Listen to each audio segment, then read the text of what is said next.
अस्सलामुअलैकुम। कैसी है मेरी प्यारी प्यारी बहनें, सब ठीक है? तो आज हम काफ़ी टाइम के बाद फेस टू फेस आपस में एक दूसरे के सामने आ गए हैं। तो आज का जो हमारा टॉपिक है वो ये है कि हम रिबॉन्डिंग के बाद आफ्टर केयर किस तरह से कर सकते हैं। मुझे कुछ लोगों ने कमेंट किया था कि आप ये बता दें कि हम जब रिबॉन्डिंग, स्मूथनिंग, रिलैक्सिंग या एक्सटेंसो ये करवाते तो हम इसके बाद आफ्टर केयर बजट में रह के किस तरह से करें। अच्छा जी, तो मैंने खुद अपने बालों के ऊपर तकरीबन 10 से 12 बार रिबॉन्डिंग और काफ़ी कलर के ट्रीटमेंट्स लिए हुए, मतलब कलर ट्रीटेड हेयर है मेरा और मैंने काफ़ी बार कराया है। तो मेरा बाल आज नॉर्मल इसलिए है क्योंकि मैं इसका आफ्टर केयर लेती रहती हूँ। लोगों का एक है कि हम रिबॉन्डिंग करा ले, रिलैक्सिंग करा ले, स्मूथनिंग करा ले, लेकिन आफ्टर केयर हम ना करें, तो ऐसा पॉसिबल नहीं है। क्योंकि जब भी हम रिबॉन्डिंग, रिलैक्सिंग, एक्सटेंसो, स्मूथनिंग कुछ भी अपने बालों में लेते हैं ना, तो उसमें ये होता है कि हमारे बाल काफ़ी हद तक 90% तक ड्राई हो जाते हैं और लोगों को लगता है कि वो डैमेज हो गए। वो डैमेज नहीं होता है, वो बाल ड्राई हो जाता है क्योंकि जब हम इतना हार्म केमिकल अपने बालों पे लगा रहे होते हैं तो उससे ये होता है कि हमारे बालों का जो मॉइस्चर है वो तकरीबन खत्म हो जाता है। अब जी, तो हमें आफ्टर केयर की जरूरत इसलिए होती है ताकि हमारे बालों में जो मॉइस्चर चला गया है वो बरकरार रहे, मतलब जो ड्राइनेस आ गई है वो अगेन खत्म हो जाए और एक मॉइस्चर हमारे बालों में बरकरार रहे। क्योंकि ड्राइनेस की वजह से ये होता है कि बाल में चमक, शाइनिंग, ये सब खत्म हो जाता है। अब हमें वो चमक, शाइनिंग, वो सब तो चाहिए होता है, ठीक है। तो इसके बाद ये भी हो सकता है कि हम अपने बालों में केराटिन करा लें, लेकिन केराटिन से ये होगा कि केराटिन का रिजल्ट भी सिर्फ 2.5 से 3 महीने रहता है, इससे ज्यादा तो वो रहता नहीं है। बहुत लॉन्ग लास्टिंग भी अगर हम उसके आफ्टर केयर ले लेते हैं तो फिर वो 4 to 5 मंथ रह जाता है, लेकिन उसकी भी आफ्टर केयर बहुत एक्सपेंसिव है। तो इट्स बेटर कि हम रिबॉन्डिंग, स्मूथनिंग, रिलैक्सिंग, एक्सटेंसो जो भी करा रहे हैं, ये सब वैसे भी आपस में भाई बहन ही है। मतलब सबका तरीका है कि सिर्फ प्रोडक्ट की वजह से हमने थोड़े नाम अलग कर दिए और थोड़ी सी टेक्निक्स चेंज है। वो भी टेक्निक सिर्फ ऐसे चेंज नहीं है, कोई बहुत बड़ा फर्क नहीं है, सिर्फ इसलिए कि अगर ट्रीटेड हेयर है तो हम उसे किस तरह से करेंगे, उसे रिलैक्सिंग कह देंगे और बस थोड़ा थोड़ा छोटा छोटा फर्क है जो मेरी फर्दर वीडियो में आपको डिफरेंशिएट भी पता चलता जाएगा, ठीक है। मेरी सारी वीडियो को अगर आप लोग गौर से सुनोगे, गौर से देखोगे तो आपको सारे फर्क पता चलेंगे कि हम रिलैक्सिंग किसे कहते हैं, स्मूथनिंग किसे कहते हैं, रिबॉन्डिंग कैसे कहते हैं और एक्सटेंसो किसे कहते हैं, ठीक है। तो चलो जी, हम अपने टॉपिक की तरफ वापस आते हैं कि हमें आफ्टर केयर में क्या लेना चाहिए। तो ये कुछ चीजें मेरे पास पड़ी है, कुछ मास्क मेरे पास पड़े हैं जो इन 10-12 सालों में, मतलब जितनी बार मैंने रिबॉन्डिंग कराई है उसमें मैंने इसको यूज किया है, ठीक है। मैं आपको इनके प्राइस के साथ साथ इनकी रिजल्ट बताती हूँ। ये फाजीन का हेयर है जो 7 to 800, 650, 630, 700, 750 के अंदर बजट के अंदर हमें मार्केट में इजीली अवेलेबल है, इवन लोकल मार्केट में भी अवेलेबल है, ठीक है। लेकिन मैं आप लोगों को एक ये बात बता दूं कि इसकी कॉपीज अब मार्केट में आ गई है, तो इसका भी, इसके ऊपर भी आप लोगों को एक वीडियो मिल जाएगी कि ओरिजिनल और फेक में क्या फर्क है। तो इसे बहुत देख के लीजिएगा। इंशाल्लाह कमिंग वीक में मैं इसकी ओरिजिनल और फेक की वीडियो भी डाल दूंगी। तो आप लोग जब भी ये वाला फाजीन का मास्क लोगे तो आपको इसे चेक करके ओरिजिनल ही लेना है, तभी आपके बालों में फर्क आएगा। अदरवाइज जो इसका फेक ब्रांड आया है, मतलब जो इसकी फेक कॉपी आई है, वो एक्सट्रीमली थर्ड क्लास है, जिससे बाल बेतहाशा टूटेंगे और बेतहाशा ब्रेक होंगे, ठीक है। तो आपको चेक करके लेना है, okay. Otherwise best best best product है बजट में, और ये 1 kg का जार है पूरा, जो आपको 700 में इजीली मार्केट में अवेलेबल है, ठीक है। मुझे इसके ऑनलाइन के बिल्कुल प्राइस नहीं पता है, मैं मार्केट से बाय करती हूँ तो 7 to 800, कभी 750, कभी 700, कभी 650, 680 की प्राइस में मुझे ये मिल जाता है, ठीक है। इसके बाद है केराटिन, ठीक है। ये मुझे लगता है अगर मैं इसको 10 out of 10 दूंगी तो मैं इसे 10 out of 8.5 दूंगी, ठीक है। अगर मार्केट में ये शॉर्ट है और आपको नहीं मिल रहा है या आपके एरिया में नहीं मिल रहा है और आपको ये इजीली अवेलेबल है तो आप ये भी ले सकते हो।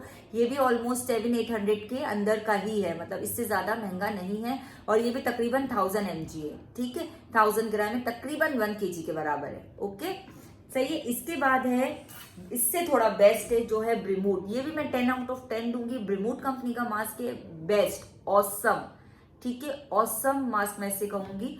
ये 1200 कंपनी के प्राइस है। मुझे मार्केट प्राइस का बिल्कुल आइडिया नहीं है क्योंकि मैं कंपनी से ऑर्डर करती हूँ, इसलिए मैं आपको कंपनी के ही प्राइस बताऊंगी। ये देखिए, इस तरह से सील पैक होता है और इसके अंदर देखो ये व्हाइट कलर का, इसके छोटे छोटे दाने होते हैं, ठीक है। इस तरह से होता है ये अभी न्यू है, मैंने यूज अभी नहीं किया, लेकिन इसे मैं पहले बहुत यूज कर चुकी हूँ, ठीक है। तो ये भी बहुत बहुत बहुत बहुत बेस्ट है, ओके। हमारे रिबॉन्डिंग, रिलैक्सिंग, क्योंकि नरिशिंग मास्क है सारे, और ये हमारे बालों को नरिश करते हैं। अच्छा, इसके बाद है ये IBR जिजारो वालों का।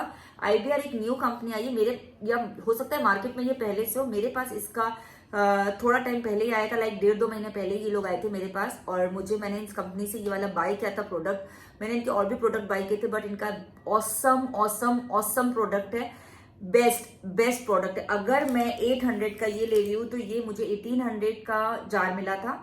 1800 से 2000 के दरमियान इसके प्राइस है, मुझे एग्जैक्ट प्राइस याद नहीं है। तो अगर मैं इसकी क्वांटिटी लेती हूँ 2 चम्मच, तो मुझे इसकी क्वांटिटी लेनी है 1 चम्मच। मतलब इतना ऑयली और इतना ग्रीसी है, बहुत बहुत बहुत औसम है। ठीक है, तो मुझे ये दोनों ऑलमोस्ट सेम लगते हैं। इसका रिजल्ट भी मुझे बहुत पसंद है, 700 के बजट में बहुत औसम रिजल्ट है, और ये भी अपना 1800 के प्राइस में बहुत औसम रिजल्ट है। अच्छा जी, तो अब इन केराटिन मास्क के साथ साथ हमें और भी चीज़ों की नीड होती है, जो है सिरम्स। ठीक है, हम रिबॉन्डिंग रिलैक्सिंग में इतना पैसा यूज़ करते हैं, बट इसकी आफ्टर केयर में हम लोग बिल्कुल भी कुछ भी यूज़ नहीं करते। लाइक अगर मैं एक फेशियल करा के आती हूँ पार्लर से, सैलून से, किसी सैलून से जाके, इसके बाद मैं डे केयर क्रीम भी लगाती हूँ, नाइट क्रीम भी लगाती हूँ, बहुत अपनी स्किन का ख्याल रखती हूँ। लेकिन बालों को हम ऐसे ही छोड़ देते हैं कि हमने 5-6 हज़ार 8 हज़ार रुपये खर्च किए हैं, ठीक है वो हो गया है ख़त्म। नहीं, हमारे बालों को बहुत एक्स्ट्रा फूड की ज़रूरत होती है। एट टाइम्स हमारा डाइट इतना प्रॉपर नहीं होता है, उससे भी हमारे बाल बहुत इफेक्ट होते हैं। तो जब हम, अच्छा मैं ये जितने भी ट्रीटमेंट्स बता रही हूँ ना, ये सारे ट्रीटेड बालों के लिए। ठीक है, आप कलर वाले बालों पे भी यूज़ कर सकते हो, और आप अपने रिबॉन्डिंग रिलैक्सिंग और स्मूथनिंग वाले बालों पे भी यूज़ कर सकते हो। ठीक है, अच्छा अब जिस तरह जितनी नीड हमें इनकी होती है ना, मास्क वगैरह की सारे, ठीक है, उतनी ही नीड हमें होती है अपने सिरम्स की। सिरम हमेशा हम गीले बालों पे लगाएंगे और फिर इसको छोड़ देंगे। ठीक है, गीले बाल ऐसे नहीं जिसमें पानी टपक रहा हो, मतलब जो एक टॉवल ड्राई बाल होते हैं ना, उसके ऊपर हम लगा के इसको छोड़ देंगे। तो हमारे बालों में ये होगा कि एटलीस्ट अगर हम 2 दिन तक भी वॉश नहीं कर रहे तो हमारे बाल चमकते रहेंगे, शाइन रहेंगे, इसमें कभी भी वेव नहीं आएगा। ठीक है, और आप ऑयलिंग की बात मैं करूँ तो ऑयलिंग आप लोग कर सकते हो, लेकिन कोशिश करो कि नीचे, मतलब जो लेंथ वाला बाल है ना, उस पर आप ऑयलिंग मत करें आफ्टर केयर के, मतलब रिबॉन्डिंग। अच्छा जी, तो ये सिरम जो है मार्केट में आई थिंक रिमोट का इजीली अवेलेबल है। इसके अलावा और भी बहुत सारे सिरम आपको मार्केट से मिल जाएंगे जो आप इजीली बाय कर सकते हो। ज़रूरी नहीं है, क्योंकि मेरे पास कुछ चीज़ें ये IBR वालों की, ये भी सिरम बहुत ज़बरदस्त है। ये इनका नॉर्मल वर्जन बालों पे जब मैं रिबॉन्डिंग करती हूँ तो मैं ये वाला यूज़ करती हूँ, और जब मैं इनका कलर वाले बाल होते हैं उनके ऊपर स्मूथनिंग रिलैक्सिंग करती हूँ तो मैं इनका ये वाला सिरम यूज़ करती हूँ, क्योंकि ये एंटी फ्रिज भी है। ये क्या करता है कि जब हमारे बाल सीधा हो जाता है और उसमें थोड़ा थोड़ा जो कलर वाले बाल है ना, उसको फिजीनेस बाकी रह जाता है, तो ये इसको यूज़ करने से वो बिल्कुल ख़त्म कर देता है। बहुत बहुत बहुत ज़बरदस्त है। ये मैं कलर वाले बालों पे यूज़ करती हूँ, ट्रीटेड हेयर पे, और ये मैं इसका नॉर्मल बालों पे यूज़ करती हूँ, लाइक वर्जन हेयर पे, जो भी ब्यूटी। अच्छा जी, तो ये सिरम और ये जितनी भी चीज़ें आपको यहाँ नज़र आ रही है, इसके अलावा भी हमारे हेयर के बहुत सारे और भी ट्रीटमेंट्स होते हैं, लाइक प्रोटीन ट्रीटमेंट है, और भी सुपर शाइन ट्रीटमेंट है, ये बहुत सारे ग्लॉसिंग है, ये बहुत सारी चीज़ें जिनकी फर्दर वीडियो आपको मिलती रहेगी, और इसके बारे में पूरा डिटेल के साथ हम प्रोटीन ट्रीटमेंट किन किन प्रोडक्ट के साथ कर सकते हैं। कुछ चीज़ें इसमें ही शामिल है, कुछ चीज़ें इसमें और ऐड हो जाएगी, तो हमारा प्रोटीन ट्रीटमेंट भी हो जाएगा। तो इंशाल्लाह वो मैं आपको आगे फर्दर वीडियो में उनकी डिटेल भी बता दूंगी और प्रैक्टिकली भी करके बता दूंगी। ओके जी, उम्मीद करती हूँ कि आपको मेरी वीडियो पसंद आई होगी, समझ आई होगी। तो प्लीज़ वीडियो को लाइक कर दो, नीचे कमेंट में बता दो कैसा लगा, और कोई नया टॉपिक आप लोग जानना चाहते हो, या किसी और चीज़ की इन्फॉर्मेशन आपको चाहिए रिलेटेड टू हेयर या कलर, जी हेयर कलर्स, बिल्कुल उसके बारे में तो मुझे कमेंट में बता दो। ठीक है जी, अल्लाह हाफिज़।